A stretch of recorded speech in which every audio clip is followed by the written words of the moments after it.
அனைவருக்கும் வணக்கம். கன்னிராசிக்காரர்களுக்கு 1/7/2024 முதல் 13/1/2024 வரை கிரகநிலைகளின் அமைப்பை ஆராய்ந்து பார்க்கும்போது கஷ்டத்தில் மூழ்கி இருக்கும் கன்னிராசிக்காரர்களுக்கு சிங்கத்தை போல் அனைத்து விதமான பிரச்சனைகளையும் கஷ்டத்தையும் கம்பீரமாக எதிர்கொள்ளும் நேரமாக, சிறந்த தருணமாக அமைவதற்கான வாய்ப்பும் யோகமும் நிறைந்த ஒரு தருணமாக இந்த வாரம் அமைகிறது என்பதை தெளிவாகவும் துல்லியமாகவும் கிரகநிலைகள் கன்னிராசிக்காரர்களுக்கு உறுதிப்படுத்துகின்றன. எனவே கன்னிராசிக்காரர்களை பொறுத்த வரைக்கும் இந்த வாரத்தில் கிரகநிலைகளின் அமைப்பை ஆராய்ந்து பார்க்கும் போது மிக வலிமை வாய்ந்த கிரகநிலையாக இருக்கக்கூடிய சனி மிகவும் சாதகமாக இருக்கிறார். குரு, ராகு, கேது போன்ற கிரகநிலைகள் சாதகமற்ற இருந்தாலும் இந்த வாரத்தில் நிறைந்த நன்மையை கொடுக்கக்கூடிய வலுவான அமைப்பில் சந்திரன், சூரியன் போன்ற கிரகநிலைகள் வீற்றிருக்கின்றன. ஏனென்றால் கன்னிராசிக்காரர்களை பொறுத்த வரைக்கும் சந்திரன் இந்த வாரத்தில் 3, 4, 5 ஆகிய இடங்களில் சஞ்சரிக்க போகிறாருங்க.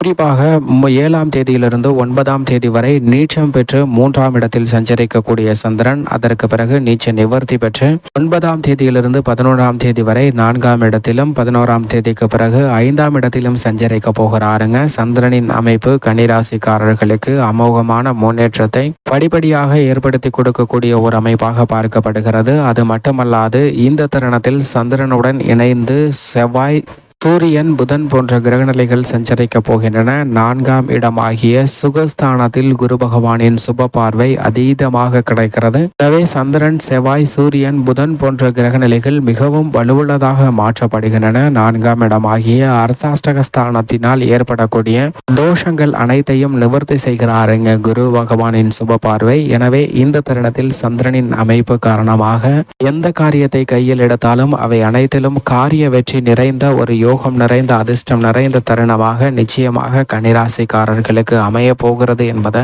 தெளிவாகவும் துல்லியமாகவும் உறுதிப்படுத்துகிறார். சந்திரன் மிக வலுவாக சஞ்சரிப்பதால் இந்த தருணத்தில் பல்வேறு விதமான புதிய சுப நிகழ்வுகளை திட்டமிடலாம். பொங்கல் பண்டிகை நெருங்கி கொண்டிருக்கக்கூடிய இந்த தருணத்தில் அனைத்து விதமான மகிழ்ச்சியும் அதிகரிக்கக்கூடிய யோகம் நிறைந்த ஒரு தருணமாக மாறப்போகிறது. 4ஆம் இடமாகிய சுகஸ்தானத்தில் சூரியனும் சந்திரனும் இணையும் போது மிகப்பெரிய மாற்றத்திற்கு வித்திடக்கூடிய வாய்ப்பு உருவாகிறது. சுகஸ்தானம் ஆகிய 4ஆம் இடம் வலுப்படுவதால் பல்வேறு விதமான சுப நிகழ்வுகள் நடைபெறும். ஆரோக்கிய தொல்லைகள் விலகும். அதிலும் குறிப்பாக பிதுர்காரகன் என்று சொல்லக்கூடிய சூரியனுடன் இணைந்து 4ஆம் இடத்தில் சஞ்சரிப்பதால் நன்மை நிறைந்த ஒரு வாரமாக அமைவதற்கான வாய்ப்பும் யோகமும் உண்டு. பல காரியங்கள்ல அலைச்சலும் சிரமமும் சந்தித்த ஒரு சூழ்நிலையில் மிகப்பெரிய மாற்றத்தை சந்திப்பதற்கான வாய்ப்பு நிச்சயமாக உருவாகிறதுங்க கன்னிராசிக்காரர்களுக்கு. இது மட்டுமல்லாது இந்த வாரத்தில் குரு பகவான் அஷ்டமத்தில் வீற்றிருக்கிறாருங்க. அஷ்டம குருவால் பெரிய அளவிற்கு சிரமம் இல்லை. ஏனென்றால் தனது சஞ்சார தூரத்தில் 3/4 வாசி கடந்து விட்டான். இனி குரு பகவான் 9ஆம் இடத்தை நோக்கி நகர்ந்து கொண்டிருக்கிறாருங்க. எனவே இனி வரக்கூடிய தருணம் என்பது கன்னிராசிக்காரர்களுக்கு பல வகையில் நன்மையும் அதிர்ஷ்டமும் யோகமும் நிறைந்த ஒரு தருணமாக அமைகிறதே தவிர சிக்கல்கள் தடையை சந்திக்க வேண்டிய சூழ்நிலையே இல்லை என்பதை தெளிவாகவும் துல்லியமாகவும் குரு உறுதிப்படுத்துகிறார். அது மட்டுமல்லாது குருவின் சுப பார்வை 2, 4 மற்றும் 12 ஆகிய இடங்களில் கிடைப்பதால் பல்வேறு வகையான தோஷங்கள் நீங்குகிறது. வீண் விரய செலவுகள் கட்டுக்குள் வரும். சேமிப்பதற்கான சாத்தியக்கூறுகளும் நிம்மதியாக மகிழ்ச்சியாக பண்டிகைகளை கொண்டாடக்கூடிய யோகம் நிறைந்த ஒரு தருணமாக மாறும் என்பதை தெளிவாகவும் துல்லியமாகவும் உறுதிப்படுத்துகிறாருங்க. இது வரவேற்கத்தக்க ஒரு அமைப்பாக பார்க்கப்படுகிறது. எனவே பல காரிய தடைகள் நிவர்த்தி அடைந்து நல்ல முன்னேற்றம் உருவாகும். அதே சமயம் மிகவும் வலிமை வாய்ந்த சனியின் அமைப்பை பொறுத்த வரைக்கும் 6ஆம் இடமாகிய பூர்ணரோக சத்ருஸ்தானத்தில் அமோகமான வளர்ச்சியை ஏற்படுத்தி கொடுக்கக்கூடிய ஒரு வலுவான அமைப்பில் கன்னிராசிக்காரர்களுக்கு சனி வீற்றிருக்கிறாருங்க. சனி மிகப்பெரிய அளவுல அதிர்ஷ்டத்தையும் யோகத்தையும் அள்ளி கொடுக்கக்கூடிய ஒரு வலுவான அமைப்பில் சஞ்சரிப்பது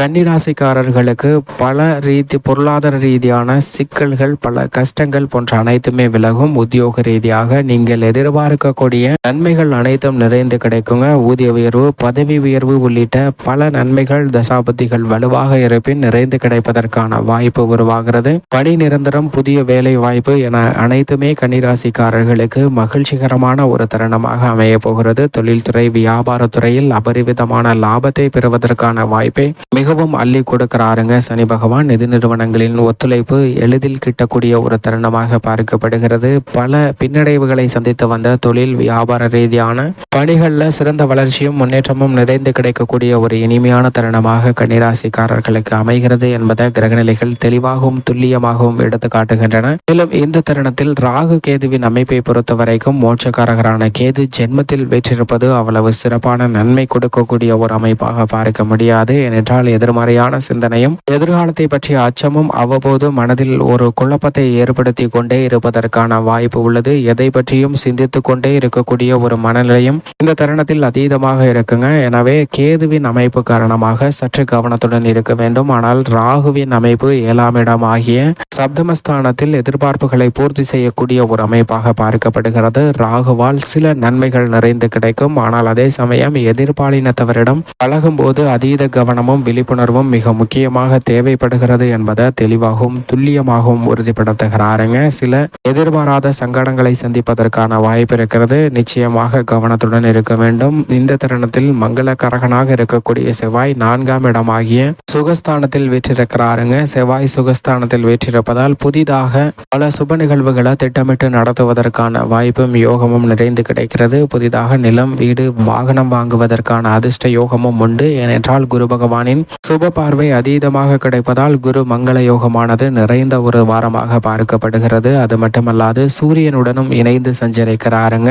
சூரியன் சுகஸ்தானத்தில் வீற்றிருப்பதால் சில ஆரோக்கிய தொல்லைகள் இருந்தாலும் பெரிய அளவிற்கு விரைய செலவுகளை சந்திக்க வேண்டிய ஒரு சூழ்நிலை இல்லை என்பதை தெளிவாக உறுதிப்படுத்துகிறார். சில நேரங்களில் அலைச்சல் அதிகரிப்பதற்கான வாய்ப்பு உள்ளது. அலைச்சல் அதிகரித்தாலும் ஆதாயம் நிறைந்து கிடைக்கக்கூடிய ஒரு தருணமாக அமைகிறது என்பதை தெளிவாகவும் துல்லியமாகவும் உறுதிப்படுத்துகிறார். இந்த தருணத்தில் 3ஆம் இடமாகிய சகாயஸ்தானத்தில் சுக்கிரன் மிக வலுவாக சஞ்சரிக்கிறாருங்க. சுக்கிரன் 3இல் இருப்பது சில நேரங்களில் சின்ன சின்ன புதிய வாய்ப்புகளுக்கு தடையை ஏற்படுத்தினாலும் பெரிய அளவிற்கு தடை இல்லை. எனவே கஷ்டத்தில் மூழ்கி இருந்தாலும் அவை அனைத்தையும் சிங்கத்தை போல் கம்பீரமாக எதிர்கொள்ளக்கூடிய வாய்ப்பு நிச்சயமாக உருவாகிறது. அரசியல் துறையினரை பொறுத்த வரைக்கும் பேச்சுவார்த்தையில் அனைத்து விதமான விஷயங்களுக்கும் தீர்வு காணப்பட்டு நல்ல முன்னேற்றம் கிடைக்கக்கூடிய ஒரு தருணமாக நிச்சயமாக அமைய போகிறது. புதனை பொறுத்த வரைக்கும் 3ஆம் இடத்திலும் 8ஆம் தேதிக்கு பிறகு 4ஆம் இடமாகிய சுகஸ்தானத்திலும் சஞ்சரிக்க போகிறாருங்க. அறிவுக்கு அதிபதியும் வித்யாக்காரருமாக இருக்கக்கூடிய புதனின் அமைப்பு நல்லதொரு மாற்றத்தை ஏற்படுத்தி கொடுக்கக்கூடிய ஒரு அமைப்பாக பார்க்கப்படுகிறது. சற்று சிந்தித்து செயல்பட்டால் அனைத்து விதமான சிரமங்களையும் தவிர்த்து நல்ல முன்னேற்றத்தை நிறைந்து வருவதற்கான வாய்ப்பும் யோகமும் நிச்சயமாக கிடைக்கிறது என்பதில் சந்தேகமே இல்லை என்பதை தெளிவாக உறுதிப்படுத்துகிறார் புதன். பெண்மணிகளை பொறுத்த வரைக்கும் பெண்மணிகளின் நலனுக்கு பொறுப்பேற்ற குரு மற்றும் சுக்கிரன் ஆகிய 2 கிரகநிலைகளும் பெருமளவிற்கு சாதகமற்ற ஒரு அமைப்பாக தான் பார்க்கப்படுகிறது. எனவே கன்னிராசிக்கார பெண்மணிகள் இந்த வாரத்தில் அனைத்து விதமான பணிகளிலும் ஒரு முறைக்கு இருமுறை யோசித்து செய்வது நல்ல பலனை கொடுக்கக்கூடிய ஒரு அமைப்பாக பார்க்கப்படுகிறது. ஏனென்றால் பெண்மணிகளின் நலனுக்கு பொறுப்பேற்ற 2 கிரக நிலைகளும் மிகவும் வலுவான ஒரு அமைப்பில் இல்லை என்பதை உணர்ந்து செயல்பட வேண்டும். மேலும் சாதகமாக மாற்றிக்கொள்ள நிச்சயமாக இந்த தருணத்தில் கன்னிராசிக்காரர்கள் வாரத்தில் வியாழக்கிழமை விரதமிருந்து அருகாமையில் உள்ள குரு பகவான் அல்லது நவகிரக சன்னதி சென்று தீபமேற்றி வழிபாடு செய்யுங்கள். நிறைந்த நன்மையும் முன்னேற்றமும் கன்னிராசிக்காரர்களுடைய வாழ்வில் இனிதாக கிடைக்கும்.